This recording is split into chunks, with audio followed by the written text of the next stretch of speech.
Hello and welcome back to Shakesyear. We are working on Twelfth Night and we get to hear from Malvolio today in Act 2, Scene 5. But oh my goodness, we just finished Act 2, Scene 2, so quick catch up and then a recap of some scenes that don't have monologues in them.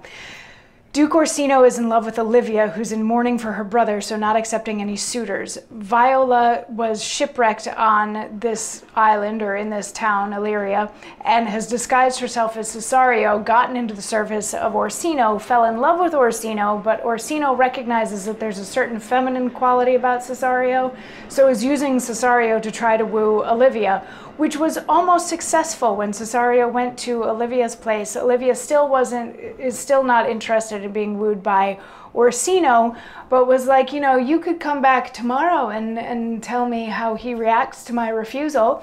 And then after Cesario had left, sent Malvolio with a ring to give back as if this ring had been left behind. And Viola, through this whole thing, figures out that Olivia is in love with her / him as Cesario. So weird love triangle going on. And then we also have Viola's brother Sebastian was also shipwrecked and has spent a little bit of time now with the ship captain Antonio, and the two of them might also be in love with each other. But Sebastian is coming to Duke Orsino's court, and Antonio, even though he has a lot of enemies there, is likely going to follow along. So in Act 2, Scene 3, we are hanging out with the clowns, and they're being clowns. They're having fun. We have Sir Toby Belch, we have Sir Andrew Aguecheek, we have Festi. They're sitting around, they're getting drunk, they're singing songs, having a high old time, but being pretty loud, to the point where Malvolio comes in. Malvolio is a bit of a stick in the mud. Malvolio comes in and tells them all to quiet down, which of course they don't want to do, and they make fun of him, and he sort of leaves in a huff. And they decide, Mariah is there now at this point too, they decide that they want to get back at Malvolio for telling them to hush up and, you know, knock him down a couple of pegs. And Mariah's like, I happen to be able to imitate Olivia's handwriting like almost perfectly. And they're like, oh, this would be the great plot for a prank. Why don't you, Mariah says that she will write a letter as if it's from Olivia to make Malvolio think that Olivia is in love with him. And that's Act 2, Scene 3. Act 2, Scene 4, we're back at Duke Orsino's, where he wants to know how everything went with Olivia, and he wants to hear some music that he heard the day before, so Curio goes out to get Feste to come back and sing this song that he'd heard just a couple days ago. So Orsino is left there with Cesario / Viola, and they talk for a little bit about, you know, the nature of love and things like that. And Duke Orsino determines that Cesario is in love. So he's like, oh, what kind of woman are you in love with? And Viola's like, well, she's kind of like you. And he's like, and how old is this woman that you're in love with? And she's like, about as old as you are. And Orsino, of course, has opinions about whether or not you should fall in love with a woman who's older than you or younger than you and all that sort of thing. And he's trying to give advice. But then Festi comes in and sings a song about death and graves and dying and stuff like that. And Orsino's like, oh, yeah, it's just as lovely as it was the last time. So they leave, and he and Orsino and Viola / Cesario get to have a little bit more conversation, because Orsino wants Cesario to try again to woo Olivia, and Cesario's like, yeah, but just imagine if somebody was trying to woo you and you said no, wouldn't you say that your suit had been answered, or their suit had been answered by then? Sort of like, why aren't you taking no for an answer? And Orsino is like, well, because men love so passionately, I can't take no for an answer. This is so all-consuming. It's totally different than how a woman loves. Yeah, and if you ever get to play Viola, you can interpret that however you want to interpret that. But they basically leave it as, okay, Cesario's going to go back and try one more time to woo Olivia on behalf of Orsino, even though Viola / Cesario is in love with Orsino herself. So now we're in Act 2, Scene 5, which is where the monologue for today is. I told you there was going to be more explaining of this play than actual monologues in this play. But Act 2, Scene 5, we're back with the clowns again, and they have this setup where they're ready to go, and they're like, oh, this is going to be great. And they've brought in this other guy, Fabian, who doesn't like Malvolio because Malvolio set him up to be in Olivia's bad graces. So now we have Fabian and Sir Toby Belch and Sir Andrew Ague-Cheek and Mariah, and I believe Festi is there too. Maybe not. But anyway, a bunch of them are all together, and Mariah's like, and here's the letter, and I'm going to put it here where he's going to see it. And then Malvolio starts to come in, so they're like, oh, and they all like go hide in the bush. And Malvolio comes in, and he's sort of talking to himself about how if he was able to marry Olivia, then that would raise his status in society.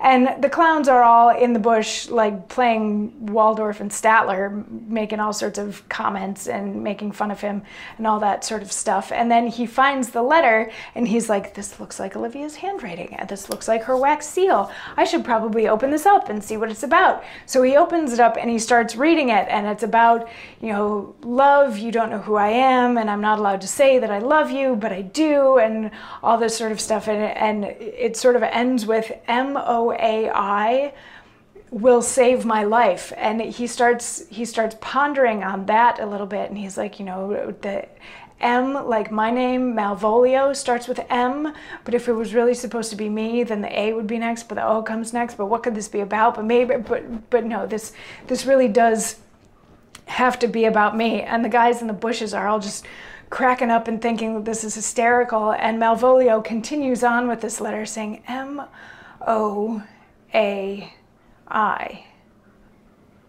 This simulation is not as the former, and yet to crush this a little, it would bow to me, for every one of these letters are in my name. Soft. Here follows prose. If this fall into thy hand, revolve. In my stars I am above thee, but be not afraid of greatness. Some are become great, some achieve greatness, and some have greatness thrust upon them. Thy fates open their hands, let thy blood and spirit embrace them. And to inver thyself to what thou art like to be, cast thy humble slough and appear fresh. Be opposite with a kinsman, surly with servants. Let thy tongue tang arguments of state. Put thyself into the trick of singularity. She thus advises thee that sighs for thee. Remember who commended thy yellow stockings, and wished to see thee ever cross-gartered. I say remember, go to. Thou art made if thou desirest to be so. If not, let me see thee a steward still, the fellow of servants, and not worthy to touch fortune's fingers farewell. She that would alter services with thee, that fortunate unhappy daylight and champion discovers not more. This is open. I will be proud. I will read politic authors. I will baffle Sir Toby. I will wash off gross acquaintance. I will be point devise, the very man. I do not now fool myself to let imagination jade me, for every reason excites to this, that my lady loves me. She did commend my yellow stockings of late. She did praise my leg being cross-gartered. And in this, she manifests herself to my love, and with a kind of injunction drives me to these habits of her liking. I thank my stars. I am happy. I will be strange, stout, in yellow stockings, and cross-gartered, even with the swiftness of putting on. Jove and my stars be praised. Here is yet a postscript. Thou canst not choose but know who I am. If thou entertainst my love, let it appear in thy smiling. Thy smiles become thee well. Therefore, in my presence, still smile. Dear, oh, my sweet, I prithee, Jove, I thank thee. I will smile. I will do everything that thou wilt have me. So this letter is a setup, but he's reading into it exactly what he wants to hear from it. There are elements that were put in it intentionally by Mariah to make him think that it's about him, but he's fallen for it hook, line, and sinker. He's like, you know, it's close enough. Maybe she just spelled my name wrong to do M-O-A-I instead of the other way around, because all those letters are in my name. And so then he keeps reading it, and the instructions in this letter are that he should be a jerk to everybody around him. That he should be surly, that he should, you know, fight with people, that he should be more political and more assertive and things like that, and also that he should wear yellow stockings cross-gartered, which sort of means like ribbons tied around the stockings in crosses.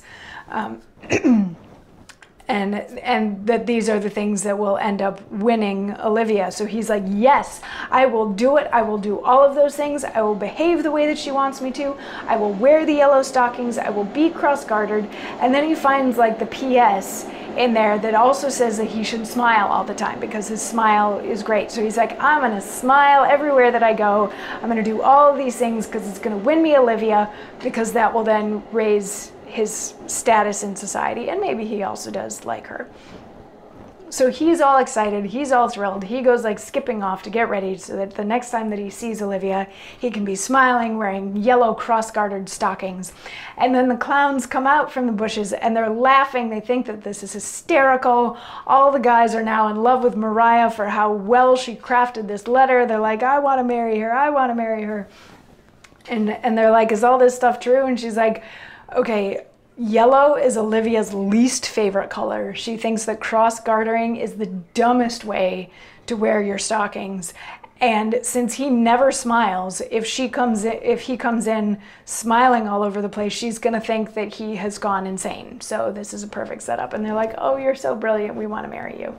And that's the end of Act 2, Scene 5. So we have, in addition to the weird love rectangle that's going on, we now have this fantastic prank that's coming up with the yellow cross-gartered stockings, which is like the most famous image from this play is the yellow cross-gartered stockings, and this is where it comes from. So anyway, more fun stuff to come, including silliness from Malvolio, and we got to get to some sort of resolution between missing brother and missing sister and all of these crazy love triangles. So stick around. Come on back tomorrow for more. Mwah.